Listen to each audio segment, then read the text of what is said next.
માતાજી, સ્વાગત છે મારા આજના નવા બ્લોગમાં। તો અત્યારે હું તુવેરનું શાક ફોલું છું અને લગભગ સવારના 8:30 થાય છે। તો આજે જરા જલ્દી બનાવું છું કેમ કે મમ્મી પપ્પાને જવાનું છે બાબરીમાં। તો આજે છે બાબરી ભાઈના છોકરાની। તો મમ્મી લોકો વહેલા જશે અને હું શાંતિથી કામ કરીશ અને પછી તૈયાર થઈને જઈશ। તો બરોબરની ઠંડી છે।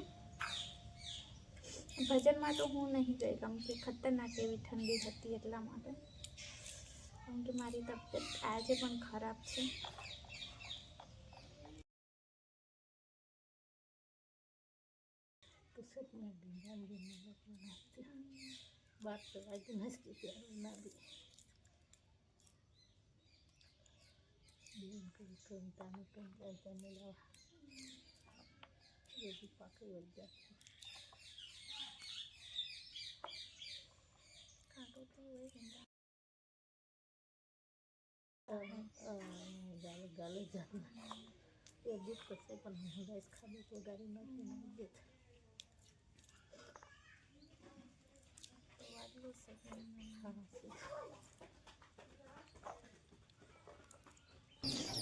તો ગાઈસ અમે આવી ગયા છે માસીના ઘરે અને અહીંયા આવીને થોડી ઘણી હું તૈયાર થઈ છું કેમ કે મારા હસબન્ડની એટલી ઉતાવળ હતી ને, ચાલુ નોકરી પરથી આવ્યા હતા એટલે મને અહીં આવીને તૈયાર થવું પડ્યું જેમ તેમ। અને આજે માથું ઓળવાનું છે કેમ કે અહીંયા બધા ઓળે છે એટલે પછી એમની રીતે હું પણ ઓળી દીધું। તો ચાલો હવે જઈએ બહાર।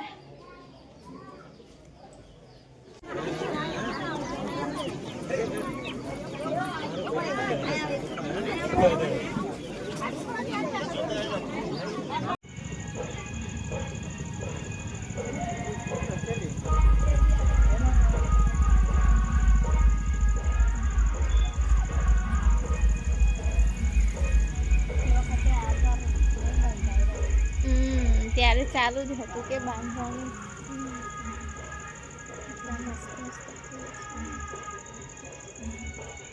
સામે આવ્યા છે મોસાળું લેવા। આમ તો ગયા છે મોસાળું લેવા, હું ખાલી જોવા આવી છું। મમ્મી, આશા, પિંકીબેન બધા જ ગયા છે મોસાળામાં ટીમલી નાચવા, પણ હું અને સુનીતાબેનની સાસુ છે એટલે કે માસી, તો અમે અહીંયા રાહ જોઈને બેઠા જ કેમ કે મારાથી એટલું ના ચલાય ને એટલે અડધા રસ્તે આવીને બેઠા છે અમે। બસ હવે નજીકમાં જ વાગે છે એટલે માંડ 10-20 મિનિટ રાહ જોઈશું એટલે આવી જશે, પછી તમને હું બતાવું।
તો ગાઈસ બાબરીમાંથી અમે આવી ગયા અને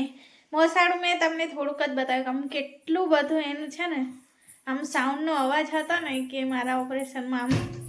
ધક ધક ધક થવા માંડ્યું હતું એટલે પછી મેં પાછળ રહી ગઈ હતી આસ્થા અને મમ્મી જોડે।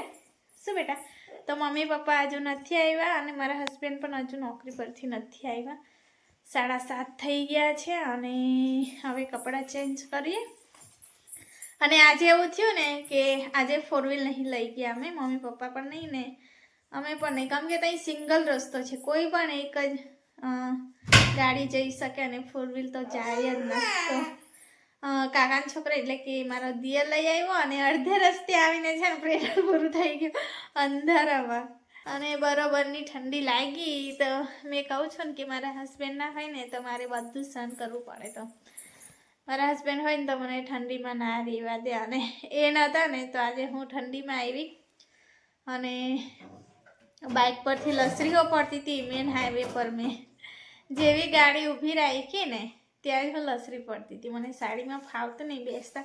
કેમ કે બહુ ઓછી બેઠી મેં સાડી પહેરીને એટલા માટે અને ગામમાં એન્ટર થતાં એટલે જ્યાં દીપડાની વાવર હોય છે વધારે દીપડો સિંહ બધું એ બાજુ આવીને જ અમારી ગાડીનું પેટ્રોલ પૂરું થઈ ગયું પછી ત્યાં ઊભા રહ્યા પછી બીજા દિયરને ફોન કર્યો પછી એ લેવા આવ્યા અને પછી અમને ઉતારીને ગયા હવે પછી અમે ઘરે પહોંચ્યા તો પછી એવી જ ગાડી ચાલુ કરીને આવ્યા ખબર નહીં કેવી રીતે ચાલુ કરીને આવ્યા તો બહુ સ્પીડમાં લાવ્યા હતા ખરા ખબર નહીં કેવી રીતે આવી અમે હતા ને તારે અમને મેં કીધું ચાલતા જતા રહીએ ગાડી લઈને તોય ના આવવા દીધા ના ચાલતું હા મારી ઇજ્જત ના જવાડતું એવું કે તને ચાલતી મોકલી લેવું તો પછી મારા દિયર આવ્યા ત્યાં સુધી ત્યાં અંધારામાં ઊભા રહ્યા ને પછી હમણાં પહોંચી ગયા ઘરે તો મને ખબર નહીં પહેલેથી એવું છે મારા હસબન્ડ હોય ને તો મને કશાની ટેન્શન ના હોય કશાની પણ એ એક દિવસ પણ ના હોય ને મને આમ કશે જવાનું હોય ને તો બહુ આમ થાય ફીલ થાય કે એવું હોય તારે કેવું હોય છે ને નહીં હોતા તારે કેવું હોય છે એટલે મારા ઝાડુ તો મારા માટે બહુ બહુ બહુ એટલે બહુ જ જરૂરી છે હા ને તો ખાસ બહુ ખાસ છે બહુ એટલે બહુ ખાસ બસ ખાસ છે પપ્પા એવું કહે છે મીઠું હા ને અમારા જાન છે અમારો જીવ છે કે ને પપ્પામાં હા ને તું કેટલી લવ કરે પપ્પાને બહુ બધી બંને નહીં કરે વધારે કોને મને તો ખબર જ છે તું મને નહીં કરતી વધારે જાણે રોજ આવે ને ઝાડુ પણ જ્યારે એમની ગાડી સ્ટોપ થાય ને તો એવા દોડે ને જ્યાં હોય ત્યાંથી દોડીને આગળ પહોંચી જાય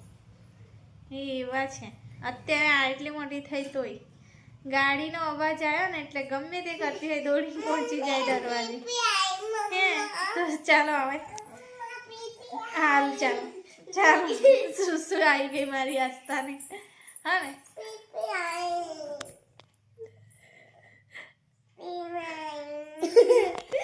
તો ચાલો પેલા કપડાં બદલી નાખીએ થોડું ઘણું ઘર એ કરીએ કેમ કે કશે જઈએ ને તો આખો રૂમ મારો છે ને ઉલટ સુલટ કરીને હું જાઉં જો આ છે મારી સાડી જે હમણાં છે ને આ આખી નીચે જતી રહી છે જો પાળો લાંબો છે કેમ કે મેં માથું ઓળ્યું હતું માથું અને સાડી વજનવાળી હતી ને તો પછી મારો ઘૂંઘટ છે ને ઘડે ઘડે ઉતરી જતો હતો પછાડી અહીંયા ગાડી લાવ ને ઘૂંઘટ તો રે મેં વળી અહીંયા ગાડી લીધો હતો ને એટલે પછી ઘડે ઘડે નીચે ઉતરી જાય અને આ સાડી કેટલા વર્ષ જૂની છે ખબર મારા હર્ષિલના બાબરીમાં લીધી હતી આઈ થિંક કેટલા વર્ષનો હશે લે હર્ષિલ કમસે કમ 10 વર્ષનો હશે એટલે 6-7 વર્ષની સાડી છે જો મેં આજે આ સાડી લગભગ બીજી કે ત્રીજી વાર પહેરી છે ચાલો આ હતો મારો આજનો લુક કંઈક આવો ઉતાળમાં ખાલી 5 મિનિટમાં હું રેડી થઈ હતી તો એ જઈને પિંકી બેને થોડી પીનો કરી આપી